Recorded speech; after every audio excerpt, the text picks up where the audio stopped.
Elif Shefak, Soufi mon amour, chapitre 13. Shams.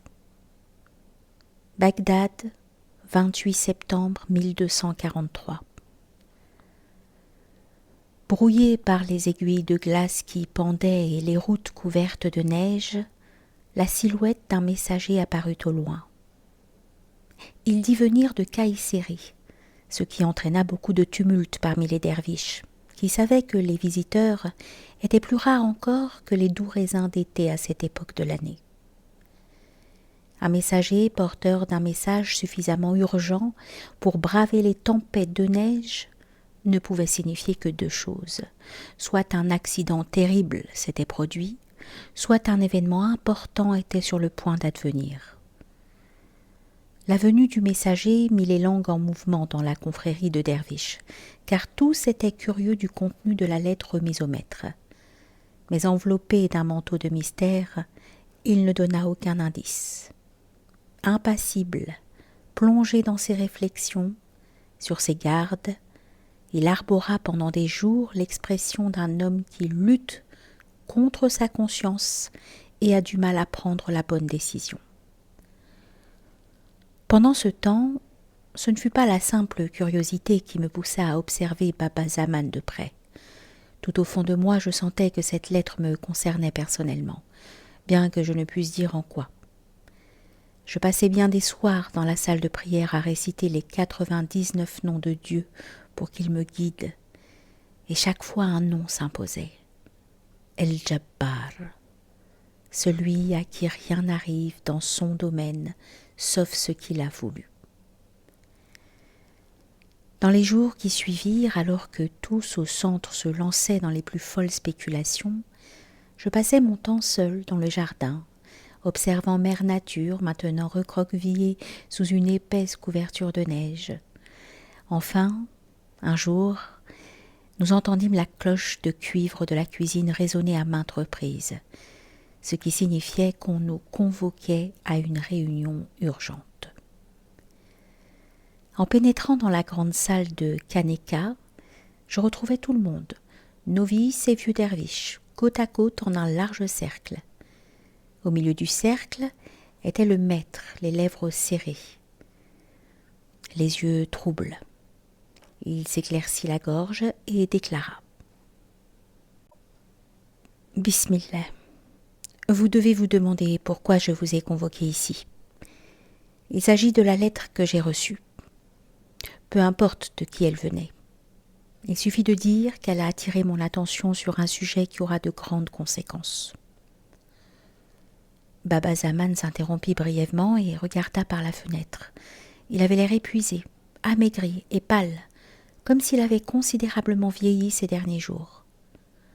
Mais quand il reprit la parole, une détermination inattendue soutint sa voix. Un érudit vit dans une ville pas si lointaine. Il connaît bien les mots, mais ce n'est pas aussi habile avec les métaphores, car il n'est pas poète. Il est aimé, respecté, admiré par des milliers de gens, mais lui-même n'aime pas. Pour des raisons qui nous dépassent, vous comme moi, quelqu'un de notre confrérie pourrait devoir aller le rencontrer et être son camarade. Mon cœur se serra. J'exhalai lentement, très lentement. Je ne pus éviter de me souvenir d'une des règles. L'isolement et la solitude sont deux choses différentes. Quand on est esseulé, il est facile de croire qu'on est sur la bonne voie. La solitude est meilleure pour nous, car elle signifie être seul sans se sentir esseulé. Mais en fin de compte, le mieux est de trouver une personne, la personne qui sera votre miroir. N'oubliez pas que ce n'est que dans le cœur d'une autre personne qu'on peut réellement se trouver et trouver la présence de Dieu en soi. Le maître continua. Je suis ici pour demander si l'un d'entre vous est volontaire pour ce voyage spirituel. J'aurais simplement pu désigner quelqu'un, mais ce n'est pas une tâche qu'on peut entreprendre par devoir. Elle ne peut être accomplie que par amour et au nom de l'amour. Un jeune derviche demanda la permission de parler. Qui est cet érudit, maître ? Je ne peux révéler son nom qu'à celui qui est prêt à partir. Entendant cela, plusieurs derviches levèrent la main, excités et impatients. Il y avait 9 candidats. Je les rejoignis, devenant le 10e. Baba Zaman signifia d'un geste de la main qu'il fallait attendre qu'il termine. Il y a autre chose que vous devez savoir avant de prendre votre décision. Le maître nous expliqua que le voyage comportait de grands dangers et des épreuves sans précédent, et qu'il n'y avait aucune garantie de retour. Immédiatement, toutes les mains se baissèrent, sauf la mienne. Baba Zaman me regarda droit dans les yeux pour la première fois depuis longtemps, et dès que son regard croisa le mien, je compris qu'il savait depuis le début, que je serais le seul volontaire. Shams de Tabriz, dit lentement le maître, comme si mon nom donnait un goût amer à sa bouche. Je respecte ta détermination, mais tu n'es pas membre de cet ordre à part entière. Tu es notre hôte. Je ne vois pas en quoi cela peut poser un problème, dis-je. Le maître resta silencieux pendant un long moment, puis à notre grande surprise, il se leva et conclut « Abandonnons ce sujet pour l'instant. Quand viendra le printemps, nous le reprendrons. » Mon cœur se révolta. Alors qu'il savait que cette mission était la seule raison qui m'avait conduit à Bagdad, Baba Zaman me dérobait ma chance d'accomplir mon destin. « Pourquoi, maître ?» m'exclamai-je. « Pourquoi attendre alors que je suis prêt à cet instant même ? Dis-moi seulement le nom de la ville et celui de cet érudit, et je prends la route. » Mais le maître rétorqua d'une voix froide et grave que je ne lui connaissais pas.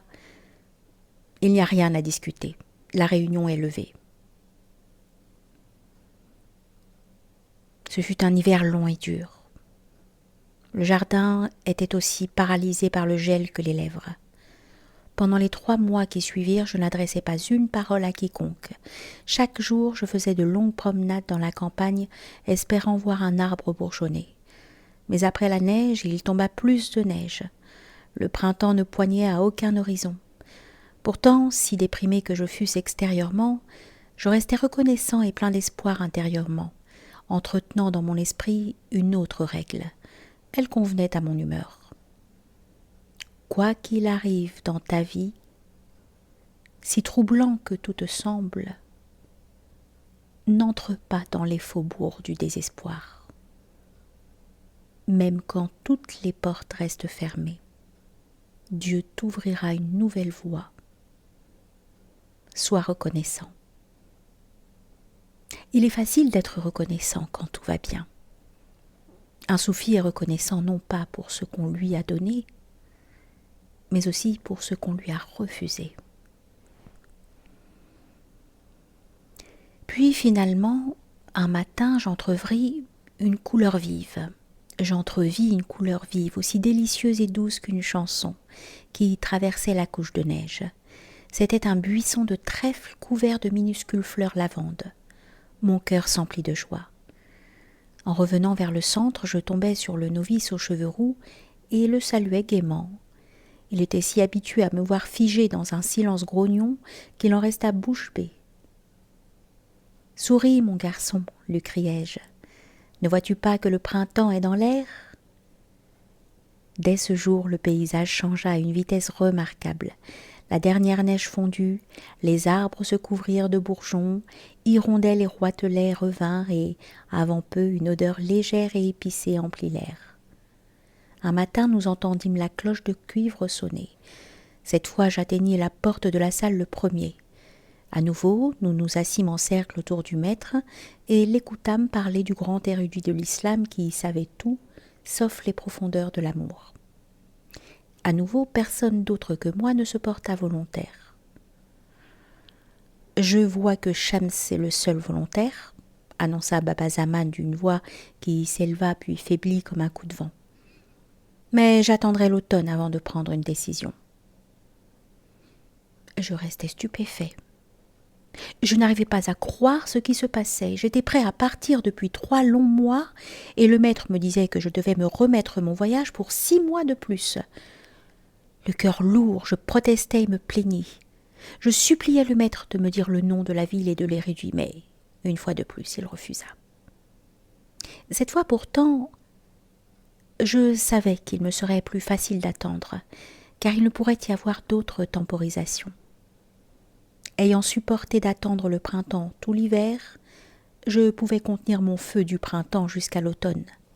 Le refus de Baba Zaman ne me découragea pas, au contraire, il me redonna le moral, intensifia ma détermination.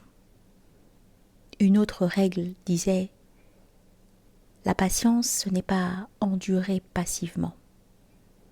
C'est voir assez loin pour avoir confiance en l'aboutissement d'un processus. » L'impatience signifie une courte vue qui ne permet pas d'envisager l'issue. Ceux qui aiment Dieu n'épuisent jamais leur patience, car ils savent qu'il faut du temps pour que le croissant de lune devienne une lune pleine. Quand, à l'automne, la cloche en cuivre sonna pour la 3e fois, j'entrai dans la salle avec confiance, sachant qu'enfin tout serait réglé. Le maître avait l'air plus pâle et plus faible que jamais, comme s'il ne lui était resté plus aucune énergie. Pourtant, quand il me vit lever à nouveau la main, il ne détourna pas les yeux et ne changea pas de sujet. Il m'adressa un hochement de tête décidé. « Très bien, Shems. Il ne fait aucun doute que c'est toi qui dois entreprendre ce voyage. Demain matin, tu seras en route, Inch'Allah. » Je baisai sa main. J'allais enfin rencontrer mon compagnon. Baba Zaman m'adressa un sourire chaleureux et pensif, comme un père sourit à son fils unique avant de l'envoyer à la guerre. Puis il sortit une lettre scellée de sa longue robe kaki, et après me l'avoir remise, quitta la pièce en silence. Tous les autres le suivirent. Une fois seul, je brisai le seau de cire. Dedans, 2 informations avaient été tracées d'une écriture gracieuse, le nom de la ville et celle de l'érudit. Apparemment, j'allais à Konya pour rencontrer un certain Rumi.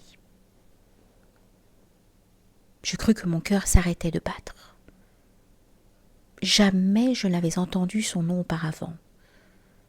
Il était sans doute un érudit célèbre, mais pour moi il demeurait un mystère total. Une à une, je prononçais les lettres de son nom.